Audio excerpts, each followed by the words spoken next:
Welcome back to the Undercut Podcast. My name's Aryan, I'm Rohan.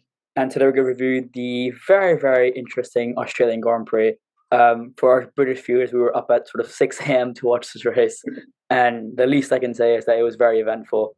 What do you think? Was it worth waking up at 6 a.m. for you? I woke up at 6 a.m. for everything. I woke up for free practice as well. So I Yeah. think it was very eventful, definitely. I barely woke up for qualifying. I watched the final end. I was like, okay, I can wake up for the final laps of qualifying. I was way too early at 6 a.m. there. But let's deep dive into sort of the reviewing of the podcast. As we always do, what's one emoji that you would describe for this race? I'll probably go for the shock and horror face. Yeah. Yeah. That'll be mine as well. What about you? Mine would be either shocked and horror face or like the clown emoji. Because there's just so much Yeah. going on at one point, you don't know what's happening at all. And I'm always like, I remember like having like a mini nap between one of the laps, and I woke up and I was like, what's happening now? And just hear a red flag in the back. I'm like, okay, what did I miss now? Why is this a red flag? Yeah, it's just one of those races, isn't it? Yeah. I think I was just like, I'd go with the clown emoji if I was like, I don't know, like Matt's position, because he didn't really care what was going on behind him. He just kept driving away every second lap. True, exactly. Plus the clown emoji because Michael Massey was on track in Australia, and still the madness happened. So I think it's just whenever He just has a special connection. Yeah, whenever Michael Massey's around, I think he just sort of somehow figures out a way to make a red flaggy race. Yeah. I mean, he almost tried to stiff Hamilton again. Yeah, he The did. safety car coming up. So He almost did. you never know. He messed up Russell already with the first red flag, and then Exactly. very interesting. Yeah, do you want to talk about your first topic? Yeah, sure. I was a bit shocked. I was reading it the other day about how this is Ferrari's worst start to the season since like 2020, and when we considered that to be the worst Ferrari ever made. Yeah. Even then, they'd scored more points from the first three races than they have done this year. And quite honestly, if this form continues, I see them finishing maybe P4 or even P5 in the championship if Alpine keeps scoring the way they are. Yeah. I don't see a way out for them ahead from here. Yeah, I agree. I think it just shows how much closer the top three have got this year. And top three, I mean Aston Martin, McLaren, Aston Martin, Mercedes, and Red Bull. It just shows how much closer they've got. And like Ferrari cannot afford even a single mistake. Like Charles getting stuck in the gravel wasn't fully his fault. It was just a driver sort of incident at the end of the day, right? But they can't have a DNF. They can't have anything unless, in my head, they win the next, I don't know, 4 or 5 races in a row and finish in a 1-2 every single race, which highly unlikely. I don't see a way that they can come back in the championship and fight for the lead. I mean, I think that quite honestly, the championship lead is out of question. When Aston Martin, Mercedes, and Ferrari are going to have to develop an actual rocket ship to beat Red Bull this year. Yeah. Considering the fact that at some races it was said that they're running the engine down and still driving away at 10 seconds. So that's going to be a difficult one to match. But for them to come back into contention for the top two, top three positions, they're going to need to start scoring regularly and need to stop making these mistakes. Yeah. I think as much as you can say that Charles was a driver error, first lap you have to be cautious about it. Yeah. If you look at Max, like that's why he's a world champion. He knew that he had the pace if he just needed to be in the race and not get caught up in all this. So he let George go as well. He didn't try to fight George on the inside for turn one. Yeah. So I think they need to start thinking smartly. Do you think they've changed team principles, they've changed internal structures? Do you think it's either that team hasn't gelled well together after the new structure, or do you think it's actually like Charles Leclerc isn't worthy enough to be in that Ferrari seat? I think it's with any team, and we look at Williams as well. When a new team principal comes along, I think it'll take some time for the changes they make to start coming into question. I think they made some personnel changes just before Australia as well. Yeah. So I think the chance will come for them, but it's just that by the time that chance arrives, they need to be in the contention. They can't be out of contention by that point where these chances make no difference. So I think that's what Mercedes is doing really well. They're hoping that at some point they can unlock the performance of that W14. But till that happens, they're constantly scoring points. They're constantly keeping it there. As far as whether Charles deserves the seat, I think he's done enough to deserve that seat currently. I think this year, if Carlos manages to outperform him, regardless of the circumstances, the questions might start to be raised because he has the longest contract in Ferrari history. Only not even Michael Schumacher had that. Yeah. So that means that the team clearly sees something in him that probably they want to invest that much time and money in him.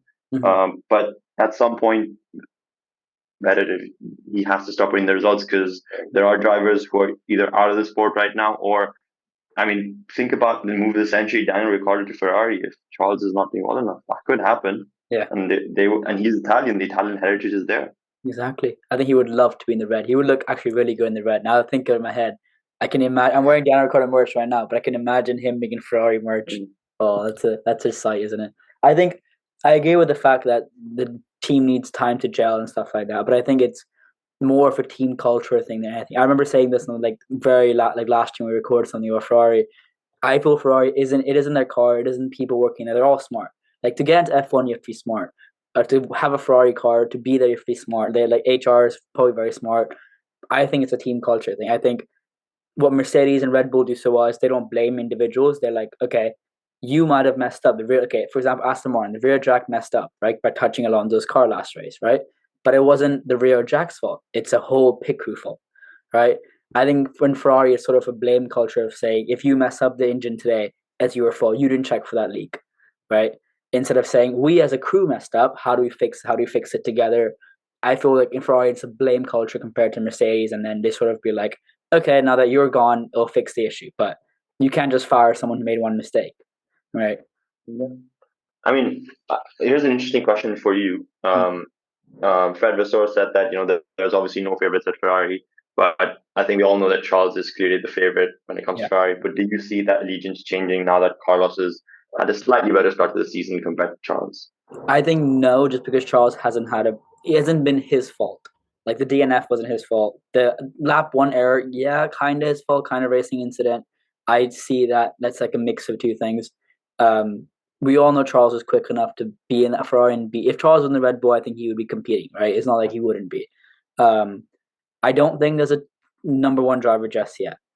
I think Fred's going to take a different approach and constantly make sure both of them are fine. But if Charles and Carlos were the exact same points, they would choose Charles over Carlos. Just because they owe him that much, I think. He's on the longest contract, he said. They've paid tons of money for him. And in my head, if Charles isn't the number one driver, Charles will leave. Like, I guarantee you, either Red Bull, Aston Martin, or even Mercedes will take Charles in a heartbeat. Mercedes maybe not, but I think Red Bull or Aston Martin will take them in a heartbeat. They would, but would Charles go is the question, I think. Yeah. This question. But I think he wants... Because I think it's Charles...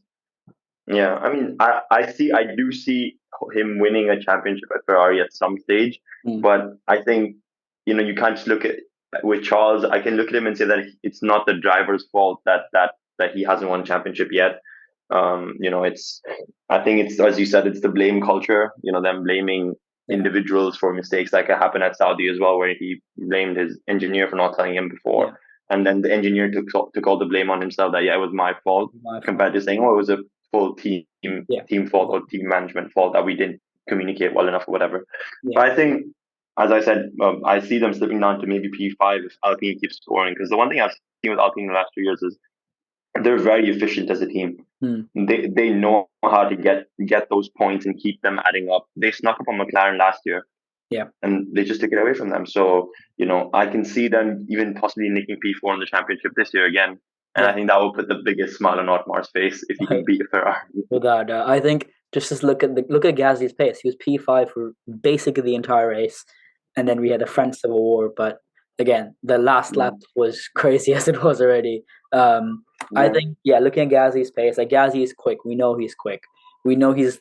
I think he's a George Russell kind of guy. He isn't going to set lap times which shock you, but he's consistently at P2, P3. He'll always be around 1 or 2 tenths around his teammate, occasionally beating him, always being at level par. The team needs to score points every week. What I think Alpine will struggle with is having tracks like we've saw in the first 2 races. They were miles away from the top 4, like the top 3. Sorry, they were miles away from like the Red Bull, Aston Martin, Mercedes. They will struggle with development. I think they don't have enough resources to make a car like Red Bull does. I think, or the people to make a car that Red Bull does. But what they will do well is if if Gasly and Ocon find a way to work together, and I think all the media says, oh, we're all fine, like you still want to beat your teammate, right? If they find a way to work together and unlock the most of the car, I genuinely do think that they could beat Ferrari this year, because I think Ferrari could have. I just predict this in my head that Carlos Sainz and Charles Leclerc will have a massive civil war inside. Um, Yeah, I mean, I see it happening. I see it happening at every team where the driver pairing is one which is at the similar stages of their career. Yeah. I mean, it might happen at Alpine. This incident, says it's fine, but it could happen. They both have one win. They both have a few podiums to their name. Yeah. And this could implode. Same with Ferrari. I mean, I'm sure Carlos knows he's getting any younger and he wants to win a world championship at some point. Exactly. Totally agree. But in one place that probably wouldn't happen is Red Bull. I think Red Bull, we of course know who the number one driver is. And moving on to Red Bull, perfect transition. Do you think do you think Checo Perez could win the championship instead of Max this year? That's a tricky question to ask, especially after Australia.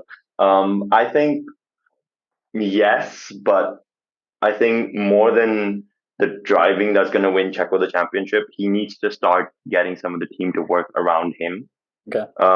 And we've always seen that obviously Max has set Red Bull up to be built around him and everything's done for him. I think if you remember when he had that issue in quali at Saudi, the team mechanic ushered the cameraman out the way in a very rude manner, like, get out the way, I need to fix the car. Yeah. So that suggests to you that yes, there's a level of importance given to Checo, but that's the level that Max is working at. So for Checo to beat him more than on track, I think it's off track. He needs to start getting some of the team onto his side. I think Nico mentioned that as well when he was fighting with Lewis as well, that Lewis managed to get the entire team on his side. So it was very difficult to operate in that scenario. But, it's happened in the past. Two-time world champion at Mercedes got beat by a one-time world champ, got beat by Nico, and then he retired.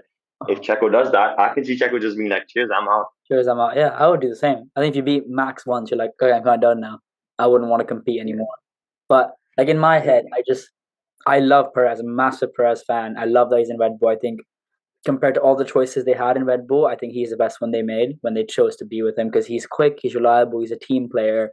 He's always within 0.3 of Max. Like, one thing that Helmut Marko wanted was someone to be within 0.3 of Max, and he's always in 0.3. Like, no matter what race you look at, unless he's been done very badly, but he's always in and about 0.3 of Max, right? Which is what you kind of want as a team boss. My biggest sort of worry is I had Checo's on board while I was watching the race, because I was like, you know what, he's gonna do well. He's gonna come to the pack. It'd be cool to look at his overtakes.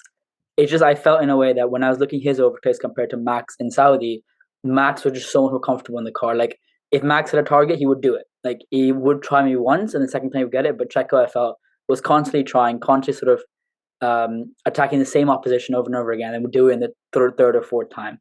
And Checo had 3 restarts essentially. I'm not counting the last one, but essentially had 3 restarts to get ahead with such a fast car. But I mean, that's fair, but sorry, I think that's fair, but I think also if you look at it, Max also had a bad start at all the 3 restarts. I think there's a fundamental flaw with the Red Bull getting off the grid. That there is a problem with that I think they're going to address, because I think there was a big discussion they were having during the red flag as well, like how to keep Lewis behind as well for Max.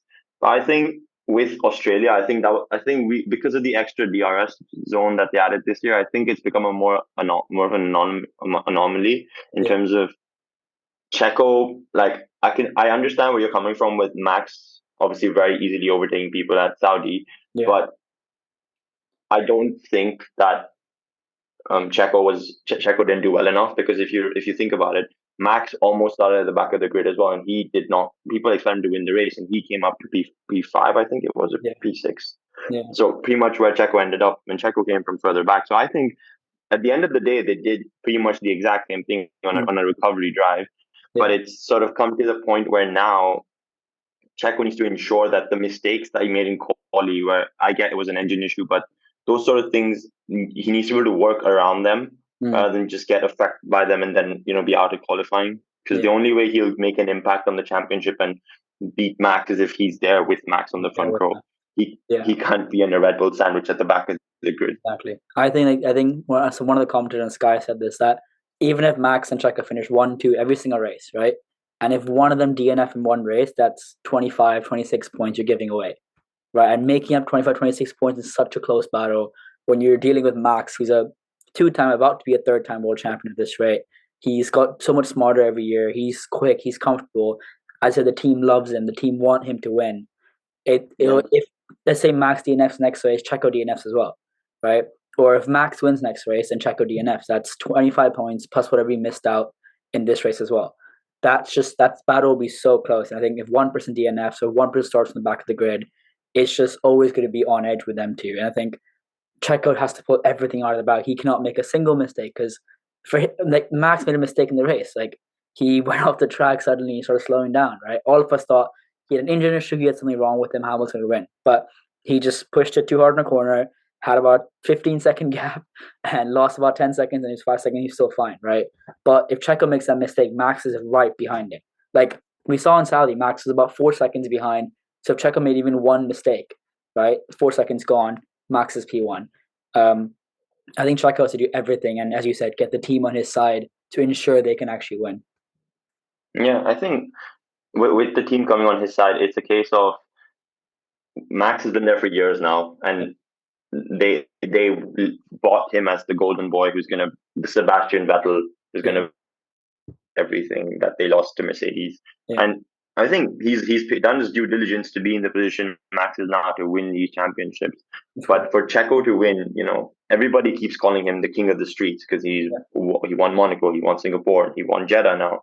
So it's like it's good to be called that, but at the end of the day, winning 5-6 of those races isn't going to win you a championship because Max is going to win the other 17 and run away with it at this rate. Exactly. So I think he needs to start moving some people onto his side so that the team doesn't run away from him. Yeah, I totally agree. I think it'll be an interesting dynamic. I think we have 4 weeks until Baku, which is somewhat of a street circuit. So again, we expect Checo to win that one. But if he makes a mistake like he did, so apparently the mistake in Q1, people say it's engine issue, people say it's a braking issue. Apparently, looking at the data, it's sort of more that he braked too late and then cost himself that corner. So if he makes mistakes like that over and over again, I don't see Checo winning the championship. I don't see him finishing the top 3 if he does that, because Alonso is right there. He's about a centimeter away from both of them. One of them make a mistake in DNFs, he's always on the podium. And seeing Max, Lewis, and Alonso on the podium was quite cool, actually. I think having I think 11 world championships. Yeah, exactly. Yeah, 11 world championships, bro. Yeah, and that's once in a lifetime. Yeah, exactly.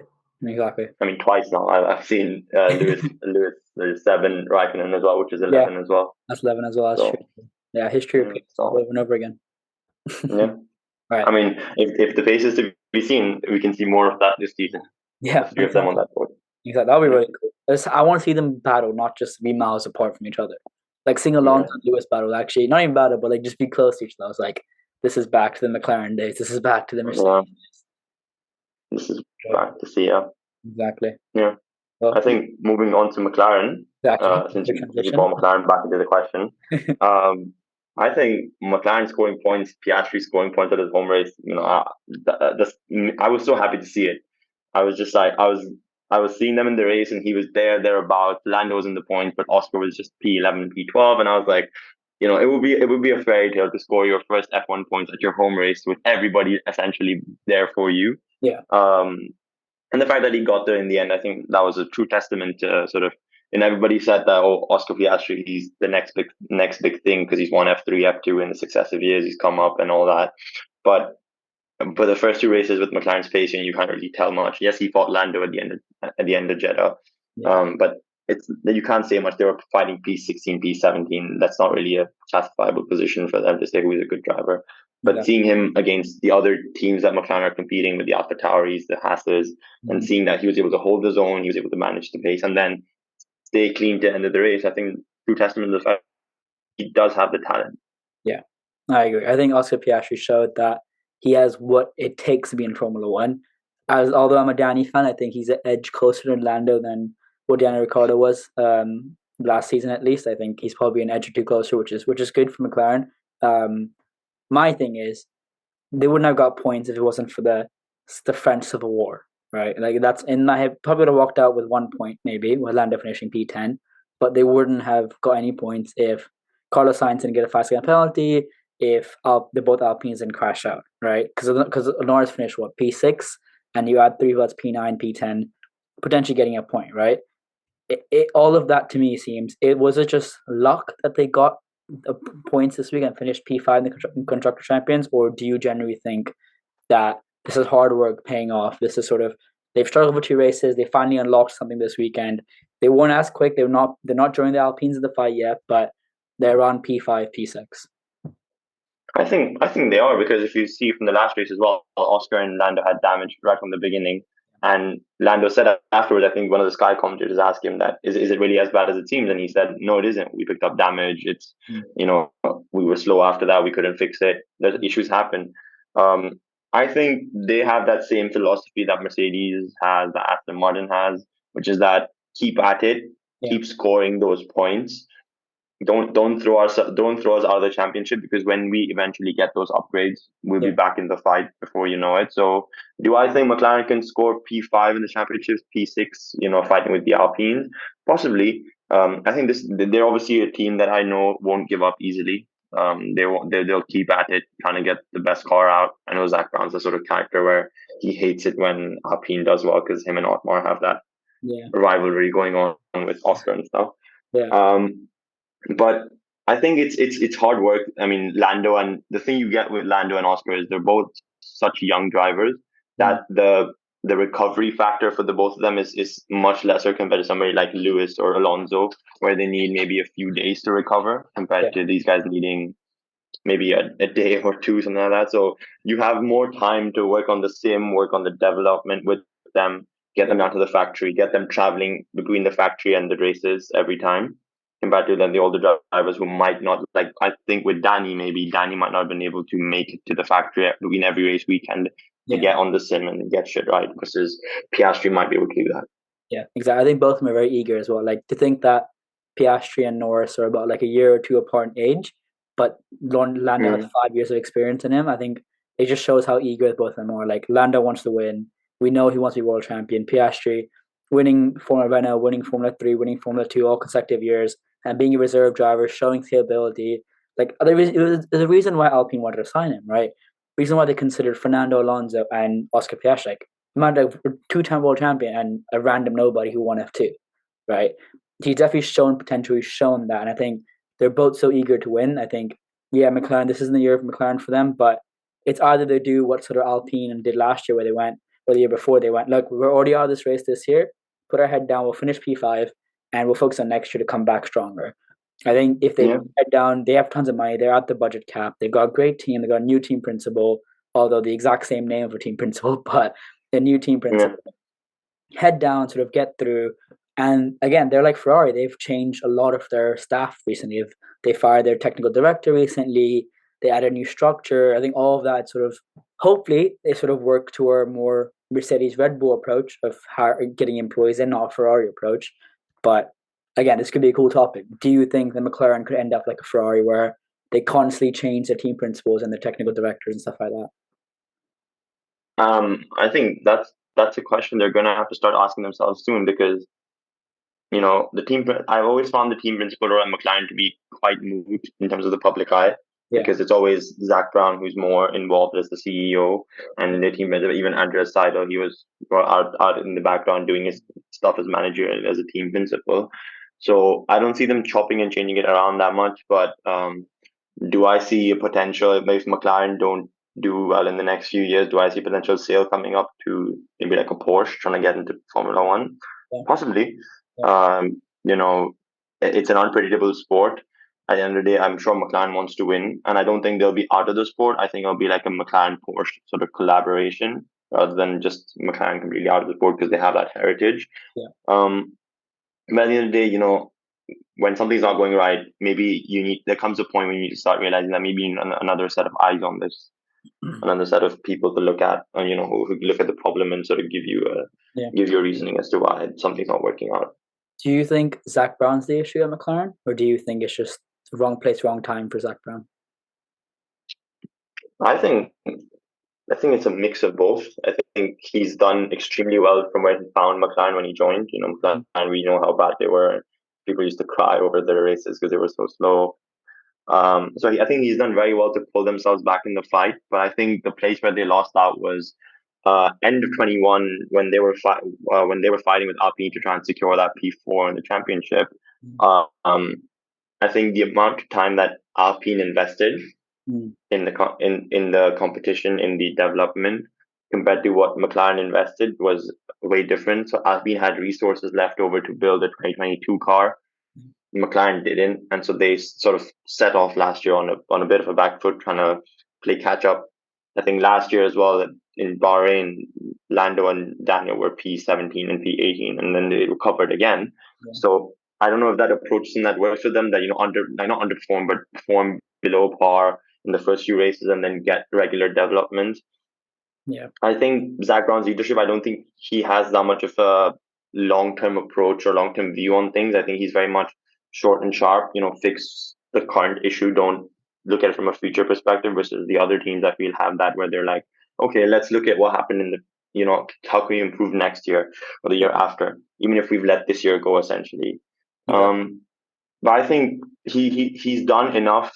I think what they said with Daniel as well, I think he's done enough to warrant that extra year, warrant that extra few years there. Mm-hmm. But, if it's still the results don't come, then it could start becoming an issue where as a CEO, he'll have to start considering other places as well. And as the owners, the investors at McLaren will have to start looking elsewhere as well to see if there's anybody else who can come in. I think he's done amazing with the McLaren brand. Like, if you go off track for a second, focus on social media, focus on business, like having that sort of changing sponsorship board, that's like cool, right? It's a cool thing to see. Getting Google to be your main sponsor, that's cool. Getting Android, getting those companies. I think he's done well as a CEO, as a business position. He's done well to change the brand name from McLaren to get, as you said, right, a GP2 engine. As Alonso said it, like, it used to be a whole car. It used to be ones that barely could finish the race. Forget about competing in a race, right? It used to be the Haas of the sport, essentially. And now they're a fun, exciting team that the Gen Z sort of want to speak to, like, I've got McLaren merch on, right? I was a Red Bull fan my entire life, still am a Red Bull fan, but I invest in McLaren because of the brand they show. And Danny was there, but I invest in the brand they show. And with Oscar and Lando being as young and being marketable, Zach Brown's done well in that aspect. But end of the day, it is F1. Lap times matter. Racetrack positions matter.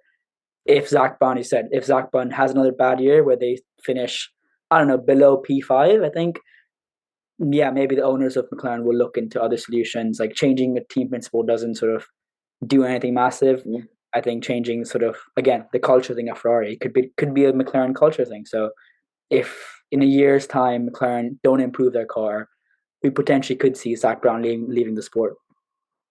But I think it's also a case of, when they had Daniel, it was two drivers with very different approaches and very different outlooks. Yeah. Lando was trying to get the car to go faster. Daniel was trying to adapt himself to the car. Yeah. This year with Oscar and Lando, what we've seen is they both have a good control over that car, and they're sort of very evenly matched. Yeah. So they have that common outlook of trying to make the car faster, and not one of them still trying to adapt to the car while the other one's trying to make it quicker, because that always is detrimental.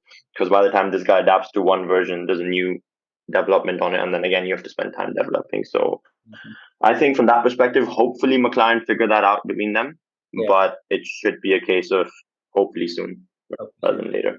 I agree. Yeah. Let's just stop this one. On the topics of sort of teams adapting and changing up stuff, Williams this year have a new driver in Logan Sargent, and I think, to be fair, although people dislike Logan that he is not sort of the Oscar Piastri talent, where he didn't win the year and he's there because he's American, that brand heritage of America coming in, I think he's done reasonably well. I think for someone in their rookie year of F1 that hasn't won F2, he's done very, very well. Even the Williams brand as a whole, I think since 2023, they've done really well. They've improved a lot. Like in the last race in Australia, Albon was running P10, using the top 10 to get points, and then he unfortunately made a mistake that cost him it. But what do you think of the Williams this season? I think where they were a few years ago when they were with Russell, where Russell was outshining Latifi with every race and dragging that car to P12, and it was considered an achievement, and that surprise podium at Spa because of the non-racing stuff.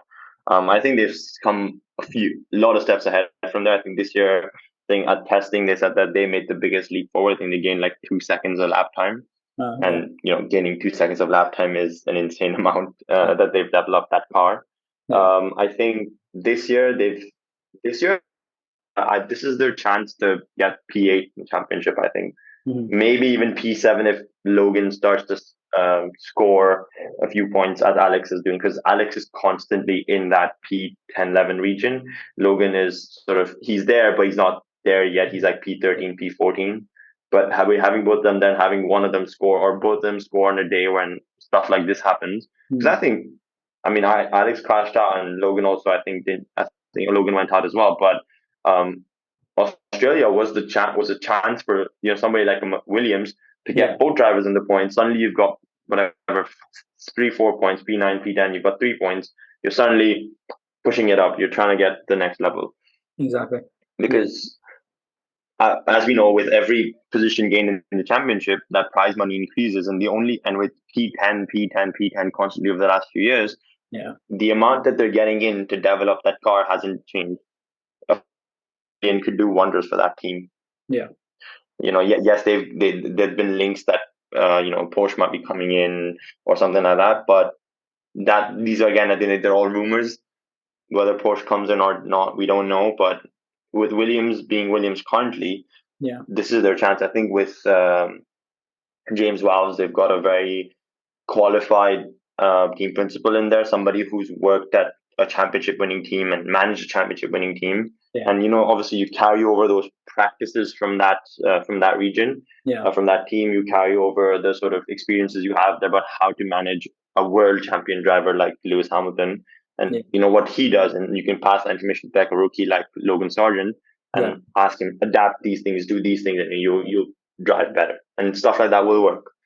Exactly. I totally agree. I think we've seen a change at Williams this year. I don't know what it is, but I've seen a change. They've shown more on track. They've shown a bit more, not aggressiveness, but a bit more grit with themselves. They show that they're in Formula One to compete, not to just be a number in the grid, right? And I think James Vowles is a big impact of that. Again, Mercedes were in a somewhat Williams position when they first came to the sport, that they weren't as powerful as they are now. They were, again, they finished in the points, but they weren't finishing first, second. Like Michael Schumacher didn't win, and Michael Schumacher was in that car, right? One of the world's best drivers, right? It just shows that the power that the team can have. I think James Vowles will bring a lot of culture into them, will bring experience, and I think most everything will be sort of a guiding beacon, will be motivation, being like, right, he's done this with Mercedes, right? Why not do the Williams? Williams has more of a heritage than Mercedes do. They have the support of Mercedes as sort of not a junior team, but sort of they're partners, I would say. I do think Mercedes and Williams work together a lot. Again, they're customer of Mercedes engines. They do share a lot of parts from them. I do think that eventually, if Williams don't do well, which is something that I think might happen, is Mercedes might buy Williams and make it their Red Bull to AlphaTauri sort of relationship, and get like their junior drivers in there and stuff like that. But with James Vowles being there, I think we've seen more. We've seen a bit more. I think I've seen a bit more coming out of Alex Albon. I've seen more coming out of Logan Sargent. I think it's a matter of time for them, as you said. Like P10 is great because you get more wind tunnel time, you get stuff like that, but you're only earning X amount of money, and sadly, money still works in the sport. So, I think the thing that's coming out of that team is Albon's blonde hair. I think that's made the difference. I mean, he dyed his hair. I think they started scoring points, but for me, it's a breath of fresh air. I mean, the first time I've seen a Williams team principal with James. He's come in, and I think it's just like 3 months he's been on the job, because he joined, I think, the 1st of January, something like that. So it's been his 3 months on the job, and he's making statements like, 2026, our contract with Mercedes expires. It's not set in stone. We're going to renew the contract. And for Williams, P10, it was always like, oh, Williams is always Mercedes, because who else is going to be a customer? Why would you be a customer team to a team that's finishing P10? Mercedes made that deal when they were when Williams was scoring points with Massa and Bottas. But that deal stuck through now. But for James Vowles to turn up and say, you know what, that's not set in stone. We might change our approach. We might go to Red Bull. We might go to Renault. We might go to Alpine. That for me is the thing, that James Vowles doesn't see himself as somebody who's in the job for a year or two and then he's off somewhere else trying to find a better team to go at. He's here for the long term, trying to build this team back up to what it used to be before. Exactly. I think with Claire Williams, when she was there, I think she did a fairly decent job.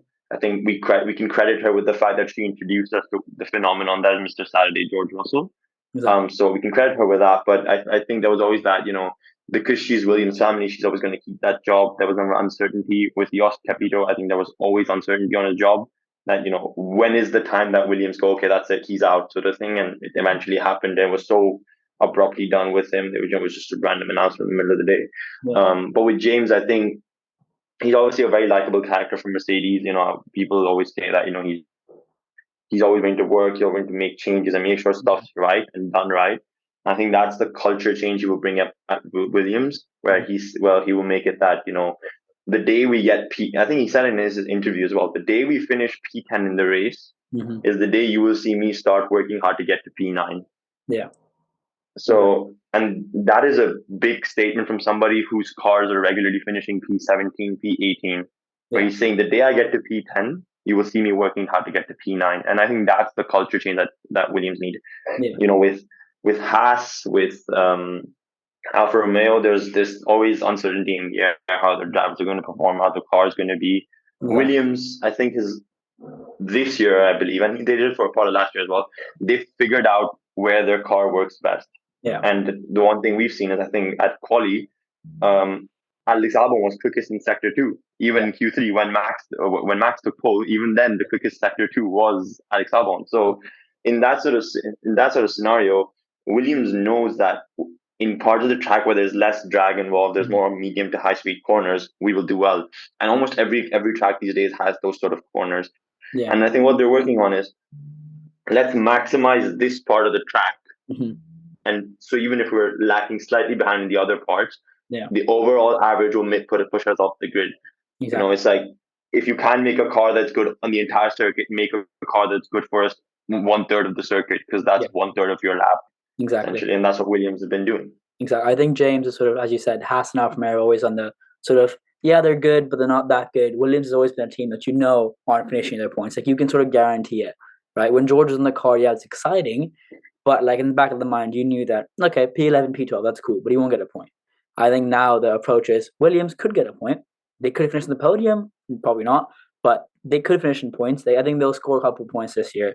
I generally do think they'll compete with the Haas, and I think AlphaTauri is probably P10 this year, but I do think that they will compete with the Haas and Alfa Romeo, that's for sure. Yeah, I think with the competition there, I mean, I can count Alfa Romeo, AlphaTauri, and Haas and Williams. Yeah. That's 4 out of 10 teams. If Williams managed to continue to score points, you moved up pretty much from P10 to P7. I mean, that was McLaren, right? They scored double finish points. Lando being P6, Oscar being P9, I think it was, and now they're P5 in the championship. Like, Lando Norris has more points than Charles Leclerc does. Like, to think exactly, and that's the thing. It's I mean, I think every race we've been to so far, the entire grid at the end of Q1 has been covered within a second and a half.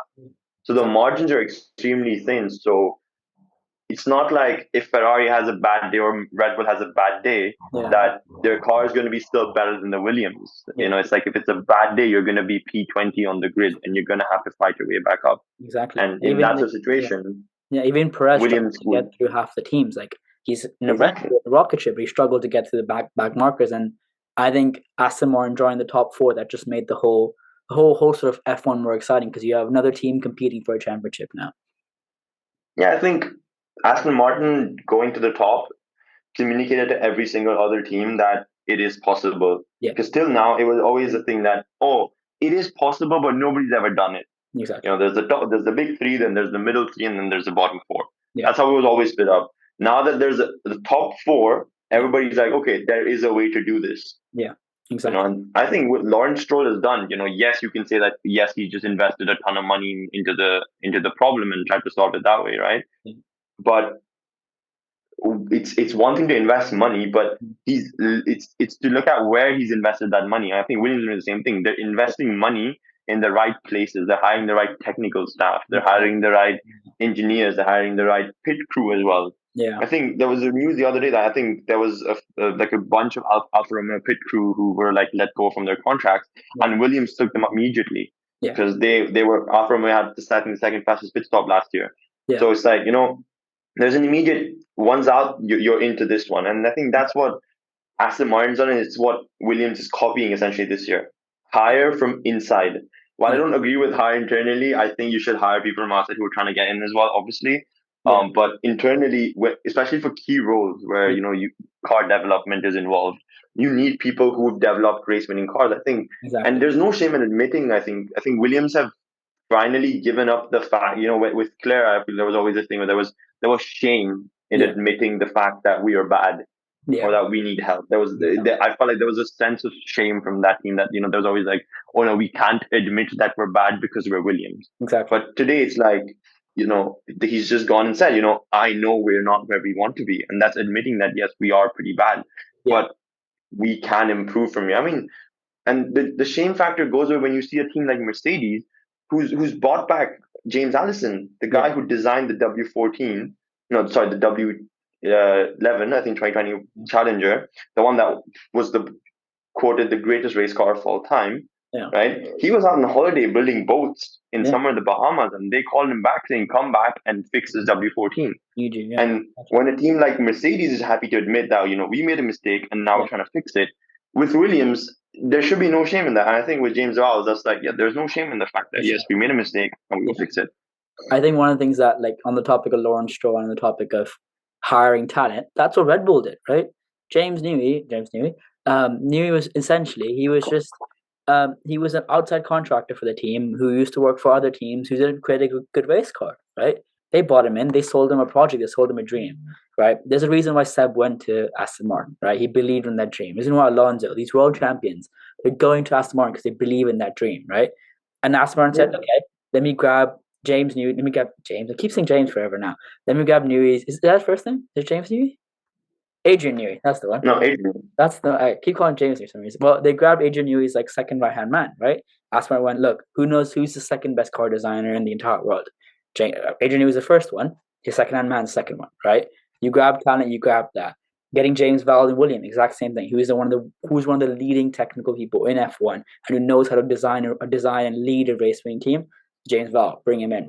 I think Williams have agreed that, look, we have a shit box, we have a shit car, right? Exactly, we do. How do we improve it? Right, you can go internally, do that for several years, but unless you get a talent like Adrian Newey or James Vowles or Toto Wolff or someone like that, you're not really going to compete. So if you get people externally, you might have a chance to actually compete eventually. And that's the thing, right? You like as an example, Lawrence Stroll knows he's not going to get Adrian Newey to leave Red Bull. Yeah. But who does he get? The guy who's worked right under Adrian Newey to come and say, you work with him, you know how he thinks. Come and do that for me. Same with Williams. They're not going to land a Toto Wolff, but they know they can land a James Vowles by selling him that dream of being a team principal, because I'm sure that's what the guy wants to end up being. Exactly. So I think Williams has done really well on that. I think while we're on topic of Williams, just let me know about this. With we've got 4 weeks. The rumor mill builds up. What do you think? Does Alex deserve a better seat somewhere else than from what he shows at Williams, or is it just? Yeah, I agree. Alex deserves a better seat. Right? There's no doubt Alex has talent. Yeah, at the Red Bull second seat was cursed, but I think he did well in the Red Bull. Even Gasly did well, but it's just Max is too quick. We've seen it now, right? At that point, we didn't know how quick Max was, but now after 2 World Championships, he beat Lewis Hamilton. Like, okay, no matter what happened in that season, no matter the drama we went up with Abu Dhabi in 2021, but he was quick. He beat Lewis Hamilton, which is arguably one of the world's best drivers, right? He's arguably better than Michael Schumacher, right? And if you beat a guy like that, you can beat anyone. It's just, I think, Alex, the problem is there's no other seats. I don't know where he could go, right? If the only option is Red Bull, but would you leave Checo? Checo's done so well. Would you leave a guaranteed P1 and 2? No. Does he go Mercedes, Ferrari? That's all booked out. Aston Martin, Lance Stroll isn't leaving. Fernando definitely isn't leaving. Alpines. Alonso will have to be dragged out of that car at 57 years old. Exactly. I think Alpines, again, 2 new, sort of Gasly being a new driver, doing well so far. And then McLaren, Alfa Romeo, AlphaTauri, they're all somewhat in similar builds currently. McLaren's the only option that you could think, could do well. But personally, I don't see any other seats being available. Yeah, I think because I think there was when they sort of when Red Bull let go of Alex on that year on his haters. I think part of it was that I think Toto Wolff was also interested in getting him as a Mercedes junior for the next year, Mercedes reserve for the next year. Yeah. And I think, obviously, in terms of talking to George, I think they managed to convince Williams for that drive. Yeah. But honestly, it's a thought to be given that when Lewis does end up choosing to hang up his boots, that second Mercedes seat will be the most coveted seat in Formula One. Yeah, I think people will hate each other for that. Yeah, I think it's a topic for another like race weekend or non-race weekend we have. But when Lewis does decide when to hang up his boots, that second seat will be. Who even knows? George might not be there. You never know. And F1's crazy. Because I think the only reason I say this is because I've been a massive Alex fan. I mean, I went when I was in Austria. I bought the Red Bull T-shirt for Daniel Ricciardo, and I was gonna throw it away when he left, and then I bought it and I let it be because Alex went to Red Bull. So for me personally, I think Alex is I think he's a genuine talent, and I think on his day, I mean, he's as good as the George Russells and the Lando Norrises of the world. I agree. So I think obviously they've grown up together, but you can see that he has that same ability, he has the same talent. It's a talent. I agree, but I think that's the thing. Like you never know in F1 what's going to happen. Like Alex could end up in a Red Bull again. He could end up in a Ferrari. He could end up anywhere. Like F1 is crazy. We could see Haas being world champions in one day. Like F1 is crazy. I can't really predict what's going to happen. Let me ask you a question because I can see the merch on you, right? Yeah. Let's say Checo hangs up his boots. Who do you want in that? I think Danny. Yeah, I think this is somewhat that Max is hinting at it. I think Max could retire next year. If he wins this year and he wins next year, I think he doesn't care about F1 too much. Like he's like he leaves F1 to go play a simulator and wins that. And I think he's gonna get bored of F1. He's gonna get bored of winning. He's not a Lewis. He's not like I've come from nothing and done all this stuff. I need to prove it to the world that I can do it. He's more of the character that look, I'm quick. I know I'm quick. I got into the sport because I'm quick. I'm still quick. I will be quick. I think he's gonna go on side quests. I think he's gonna do IndyCar. I think he's gonna do NASCAR. He's gonna do Formula E. He'll just do all these other race categories and then be like, all right, I've done everything, made enough money in my life, I can just go do whatever I want now. Maybe pick up like, I don't know, flying or something. Like he will do anything, right? I think Max, he's a great talent, but I think he's a Nico Rosberg talent where once he wins, he's like, yeah, I'm kind of done now. I think that's the thing. I thought he was the same. I thought he was a Nico Rosberg talent, but seeing his interviews now, I don't think he's that, because now what's happened is before, when in 2020 when when he was asked about his championship, he's like, when I win one, I'll have completed my life's achievement, and I'll be happy to move on from the sport. Yeah. And then he suddenly won one, and then he said, you know what, controversy surrounding it, I'm going to win another one. And he won the second one. Yeah. And then now he's like, as much as Max, I agree with what you say that, he might go on a side quest, but,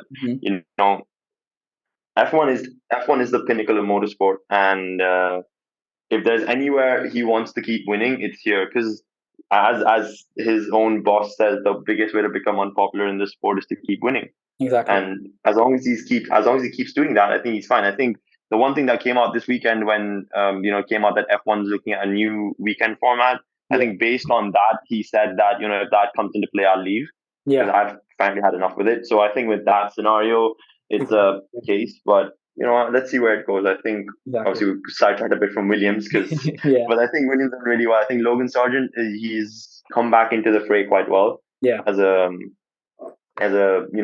American driver. I don't think I don't agree with the criticism that he's not an Oscar Piastri, because every year that Oscar Piastri won or finished P2 in the championship or whatever, Logan Sargent was there or thereabouts.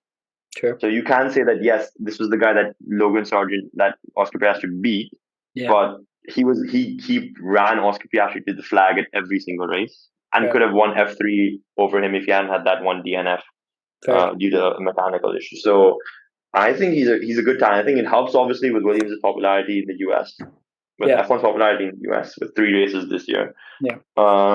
But I don't see any reason why he shouldn't be in F1. I can't look at any other driver in the F2 lot currently, maybe possibly Felipe Dragovic.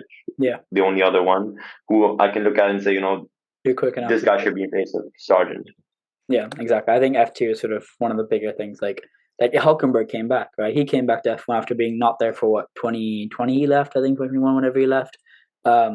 He left and he came back, and now he did so well last week. He was sort of running in the top 10, finished in the top 10, would have had a podium. If don't get me started on that. would have won a When will this podium, man get a yeah. podium? When will he get a podium? If the FI looked the other way on the red flag and forgot about Silverstone last year and did all of that, like he would have had a podium. He would have been P3. The weirdest way to get a podium, I agree with that, but that's a Hulk podium. At the end of the day, that is what we want. And what do you think about the final lap? Like, forget the point that Hulk could have got a podium, but do you agree with the decision of the FIA to sort of reinstate it before the red flag? I agree with the decision to reinstate it before the red flag. Yeah. I think the decision to have a red flag in the first place is the one that I disagree with. Okay. There was no need for that red flag. Yeah. It could have you could have finished the race under safety car. True. It wasn't like there was a battle on for the lead that needed to be completed. Yeah. Max was winning by seconds. Lewis and Alonso also had time between them. Yeah. So it wasn't like there was any fight that they were going to be interrupting with this safety car. Yeah. I think they could have very easily finished that race under safety car. Stopped all of this, the stoppages, the restarts, all that extra hazards. They could have easily stopped it from happening.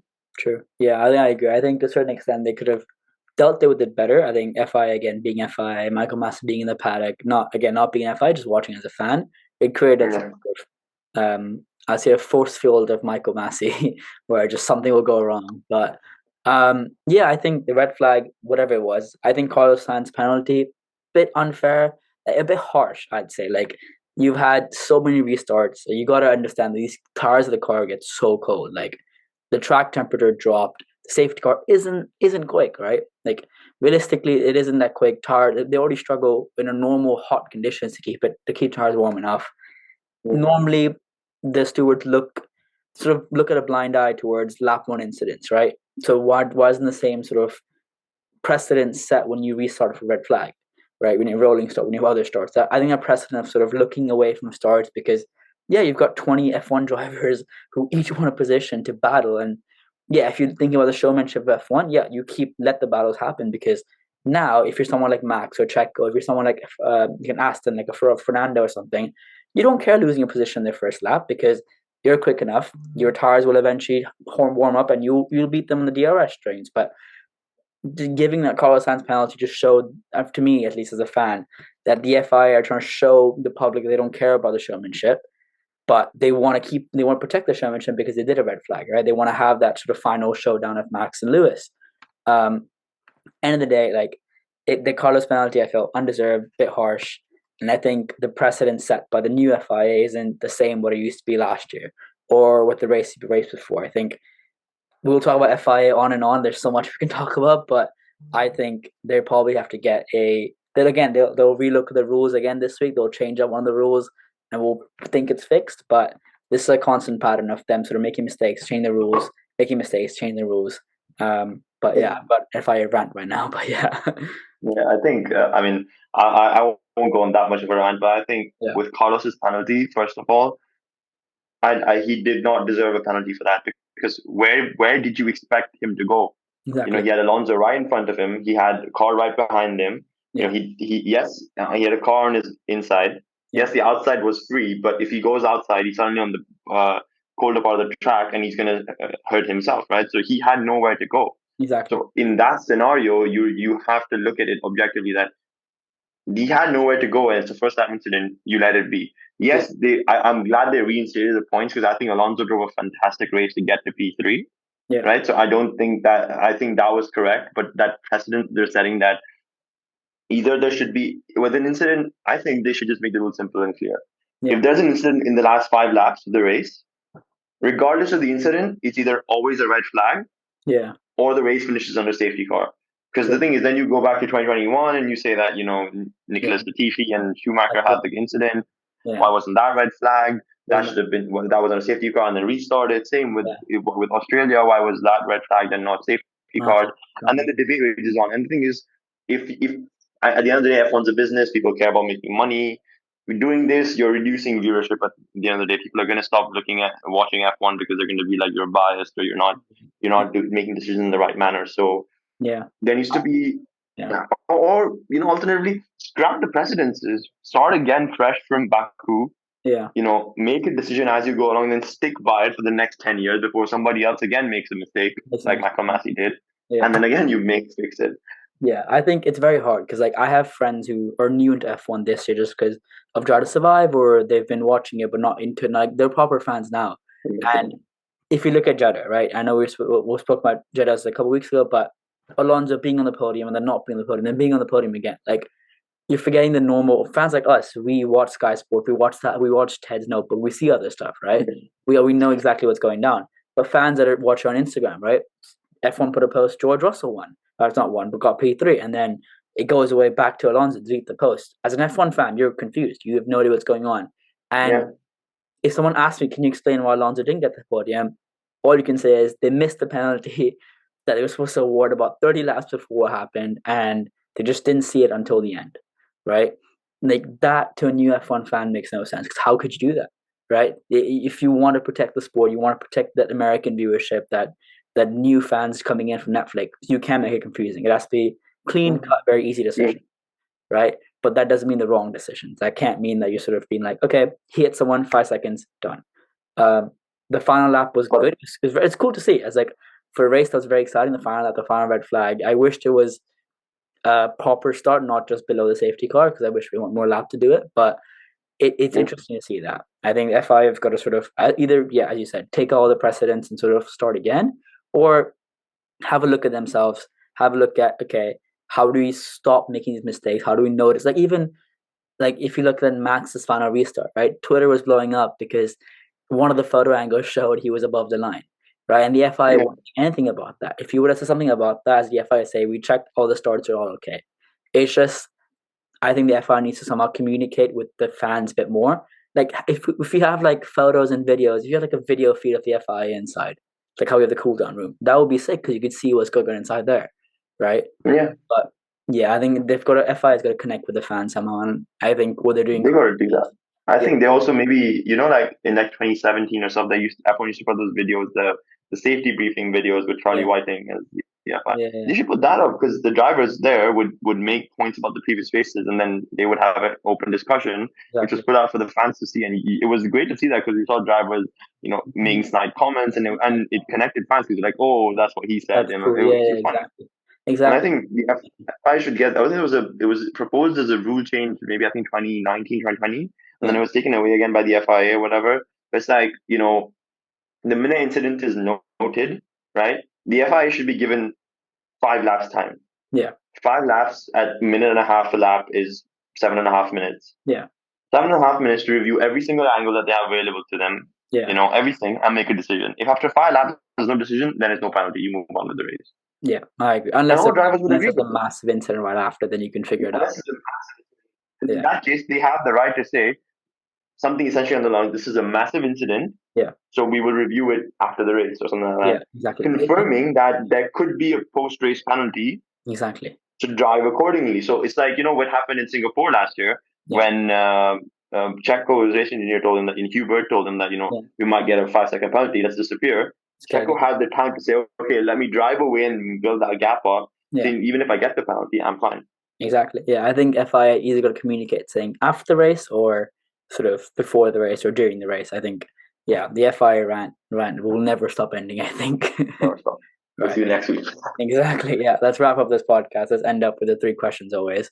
Who do you think had the extreme wets this week? One driver and one team. Extreme wets this week, I would say Nick de Vries. Yeah, I agree. Nick de Vries, I think he was just way too slow the entire weekend. Didn't show much pace. Didn't show much. Yeah, and then especially when you're with your teammates scoring points and you're languishing at the bottom of the back of the grid, I think that's a problem. Yeah. Extreme wets, I think was Alfa Romeo. Yeah. I think something's happened to Bottas. I don't know what's happened to him. He was just didn't have any pace. Zhou showed some pace, but then made mistakes. Yeah, exactly. Didn't qualify well either. So I think overall, I think it was them. How about you? I'd agree. I think Nick de Vries is, and sort of, I'd say AlphaTauri and sort of Alfa Romeo, just because, Yuki did well, but de Vries was such a big deficit that didn't make sense. And Yuki again got lucky. He was quick, but he got lucky to finish in the top 10. And he was running P11. If it wasn't for the final lap incident, he wouldn't have been P10. I think. Again, got lucky and sort of there's a record going on Sky Sports that he's got the maximum amount of finishes outside of P1. Maybe like the fifth or fourth race he would finish P11, but he got points. That's good for him. Who do you think had the medium tires this weekend? Medium tires driver, I would say probably Lance Stroll. Okay. I think obviously I don't think Lance Stroll's been appreciated enough. He's come back off a massive wrist surgery in both his wrists. So to come back and drive an F1 car is a massive effort. Yeah. I think he did very well in Bahrain to get points. Yeah. Jeddah obviously was unlucky with the brake issue. Yeah. But I think in terms of for Australia, he was thereabouts with Alonso most of the time. He got a bit stuck in the race. Times, but he was fighting drivers who were in the same pace as him, so you can't really blame him. Exactly. And team with the mediums, I would say Williams. I think they were consistently quick throughout all the free practice sessions. They were quick through quali as well. I think with Logan Sargent missing up, I think it was like 600ths of a second to Q2. Alex getting to Q3, in the points. Both of them in the points at one point, then they fell out. Obviously, because of the mistakes, I'd put them as a medium. They made driver errors that cost them the race. But I think on a whole, they can look at this weekend with a very positive outlook that they did really well. Yeah, I think I'd say as a driver, probably Sainz has the medium. I think he was there, but again, I expect a lot more. As a Ferrari, you expect them to be at the top, fighting for at least P1, P2, at least the podium positions, right? Again, he looked quick. I think the 5-second time penalty would have been somewhat on the podium, maybe P3, maybe P4, who knows, but again, the 5 seconds were unlucky, but I think he was right thereabouts, and sort of in a way had nothing race. I think they tried a strategy, they did a good strategy for the first time, and I think it just sort of nothing race for him, and then finishing pointless was kind of bad for him. I think my team, strangely enough, McLaren, I think again, if final lap didn't happen, they wouldn't have got as many points as they did, but again, they were sort of the best of the rest. I think if you take out the top four, they seemed quick. They sort of beat they beat A Haas and A Williams, I think. But again, they seemed they were on top of their things, not really any massive struggles and stuff like that. Who do you think had the super softs? This weekend, super softs, the driver, I'd go for Hamilton. Okay. I think just after the first two races, after testing, there was a lot of negativity coming out from him personally, and the fact that how the condition of that team, there was stuff said about the team not listening to him in terms of the development of the car and stuff. And yes, they had two races where they scored points and were thereabouts, but to be in a position where he was genuinely P2, and I think obviously Max was way quicker than all of them, but I think he was matching Checo's pace as well. So if Checo had come up to P3, P2, I think that would have been a good fight to look at. So for Hamilton to have that sort of weekend where he's back on, and now you could see after the race how chuffed he was on the team radio about them doing well. So I think that's given that renewed. I know they're working hard at the factory to try and get that car into a window where it's able to compete with the Red Bulls. But till that doesn't happen, I think this result hopefully is a good positive outlook for him, that there is light at the end of the tunnel. Exactly. In terms of team, who would I say is my super soft team for the weekend? I mean, I don't know if this happened last weekend, but I think it's Aston Martin. It's hard to look past them at this point. Solid point haul at P3, P4. You're in the fight for the constructors. You're in the fight for the drivers as well. If your drivers start picking up points like this, and I think this year, I'm sure Aston Martin have picked up on the fact that maybe a race win is difficult because of the pace of the Red Bull, but a constructors win is definitely not out of the question. Because with both of them scoring, and I mean, all three races, they've been right next to each other, Alonso and Lance, apart from where Lance DNF. P3, P4. So, exactly. So, in that sort of scenario, it communicates to you that, there is pace in that car, that's not just the one track based thing. And if they keep considering this, if Mercedes falls short, Red Bull falls short, Aston Martin will pick up the pieces, and I think that's why they're probably my team for the weekend. Exactly. I think my driver for the weekend is probably Hulk. Like, he was quick, really, really quick. Surprised me that he was in the top 10. He stayed in the top 10 the entire race as well. And that just shows that even if you're out of the sport for so long, you can come back. And that gives me good hope for Danny, that if he comes back in the sport, he could possibly do what Hulkenberg did. But I think, he was quick the entire weekend, had glimpses of really good showing, quick in qualifying, quick in the race, quick in practice sessions as well. And then my team, I think Mercedes. I think, honestly, after qualifying, I was kind of shocked to see they were P2, P3. Didn't really expect them to be at the front end of it. I expected them to be having a 5-6 and Aston or Ferrari or finish in the top 3. But if Russell didn't have his engine issue, again, I think he would be a contender for the podium as well. And Alonso maybe wouldn't have got the podium. Yeah, I think they surprised us. They surprised all of us this weekend. And that's, again, as you said, a testament of working hard. Like, their concept of their car isn't great. They're not going to win with it, but they're still constantly getting the odd podium. They're definitely P4, P5. So I think, yeah, they sort of surprised me and had probably the super softs this week to sort of finish P2. And then if Russell was there, I think he would have been on the podium as well. But yeah. That's a fair assumption, I think. I mean, there is light at the end of that tunnel. Exactly. Anyway, we'll wrap up this podcast. Thank you so much, guys, for listening. Do check us out on TikTok, Instagram. We post a lot more content on there recently. So, yeah, anything you want to finish off adding with? There's a 4-week break. What am I going to do now? Yeah, I really don't know what I'm going to do 4 weeks now. No F1 4 weeks. I might watch Drive to Survive again, I think. I'll just stream all this. I might watch Drive to Survive again, yeah. Just watch to 5 again. Exactly. See Danny winning Monza again. Exactly. Make myself happy. Exactly. I think I'll watch 1 week. Every weekend, just finish one season. Then I'll get to the Baku Rolls and I'll be season 4, so it'll be fun. Yeah, that's fair. Perfect. Sounds good. Well, we'll catch you guys on the next podcast, hopefully in 1 week, talking about some probably F1 conspiracy and some FIA rants again and again.